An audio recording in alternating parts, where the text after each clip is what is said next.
While operating a global company in Asia, Greg has had first-hand experience with the challenges of working across diverse cultures, traditionally bound to hierarchy and bureaucracy. What did you go through in terms of going, you know what? It means I'm going to be there for so much of my time, and then committing to it and carrying on with it. You know, we're talking about hierarchical, bureaucratic, generationally different environment. The amazing thing is, and thank goodness, is I find that that's not me. I take great pleasure in seeing the passion in individuals' eyes, a sense of belief that, hey, I can do something different, or I can question, or I can get involved in a decision. They feel uncomfortable, but at the same time, they feel a little empowered. That's and there's something there that they can perhaps grab onto. And these folks struggle with that. So they see hope, and actually they've used the term hope with me. You bring us hope, and that's a lot of pressure, yeah, on both sides. And it's generally my hope that it's really with those folks who are not, the term I use, not lifers.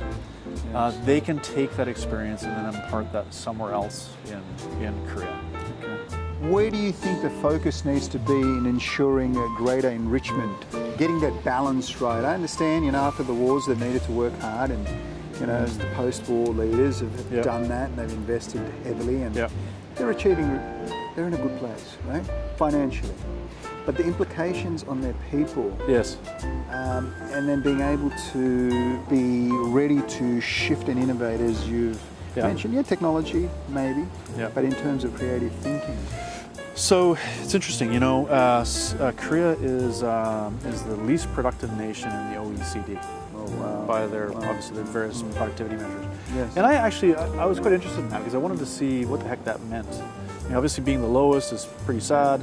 However, I wanted to see what added up to that status.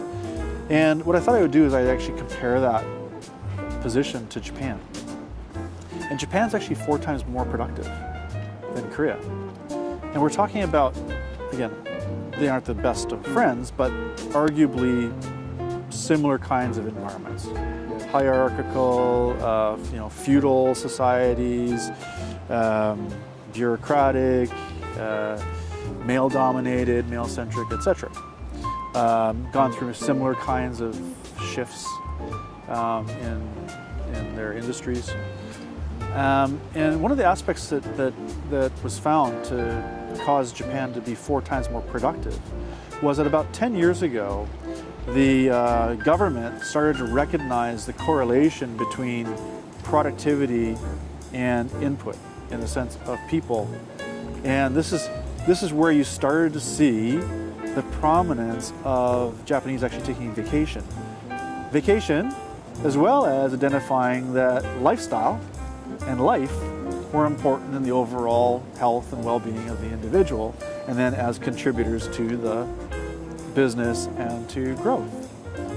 So it's when you started to see Japan recognize, maybe we call it balance, but whatever, that there is a connection between work and life. I'm really enjoying this rain. Yeah. I really am.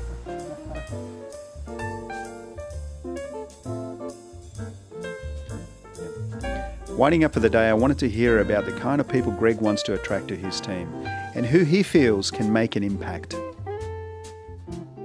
When you're looking to build on your team, so what is it simply put, in the human that you're looking to bring on as part of you and your life? What do you look for? Well, the first thing is I don't want anybody like me, right? Because if you have folks who are all around you who are yes men, are interested in just simply climbing the corporate ladder, they're not contributing to to the success of the team.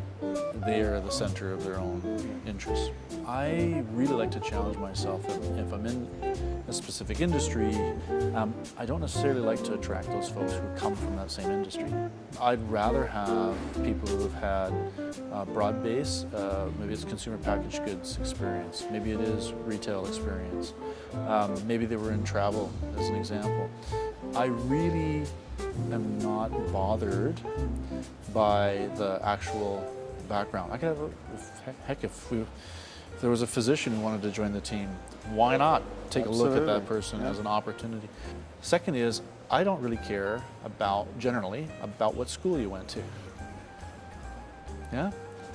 What I do care about is genuine nature of the individual, the desire to challenge oneself, to do amazing things as part of an organization or part of a team, and somebody who can bring to the table something that is fundamentally different, where they look at a situation and go, heck, I can beat the competition hands down with a different approach because I learned this approach at a different industry. By doing that, you're able to also catch people off guard. You're able to disrupt markets and environments. Yes, of course.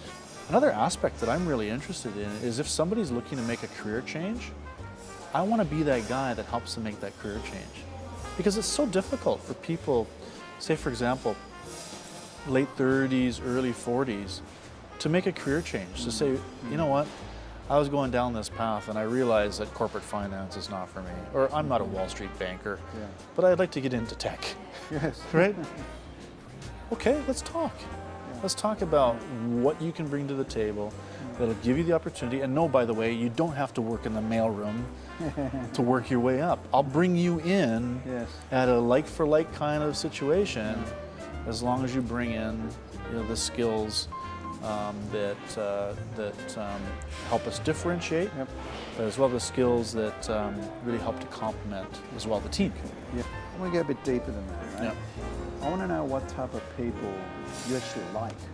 Do you know what I mean? Can I go into a bar or a restaurant with that person and sit down and have a beer with them and enjoy the conversation and enjoy my time with that person? Because if I can get out of the closed sort of office environment and we can feel comfortable talking to each other and at ease, having a conversation, sharing a glass, and putting down your hair, letting go some of the I guess some boundaries or inhibitions that you have, etc., and just having a good, sound conversation, discussion around what you want to do, why you want to do it, when you want to do it, and with whom, and what does success ultimately mean to you.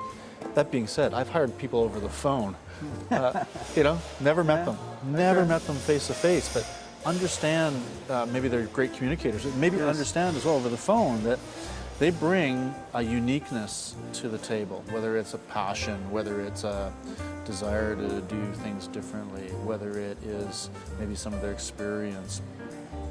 It's that creating a difference that is important to me as well.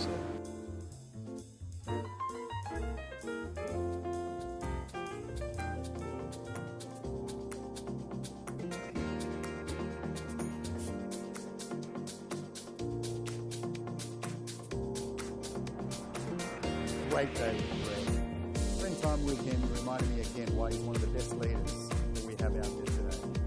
He's very generous with his time and his experience, and I can see why he gets so much from his people.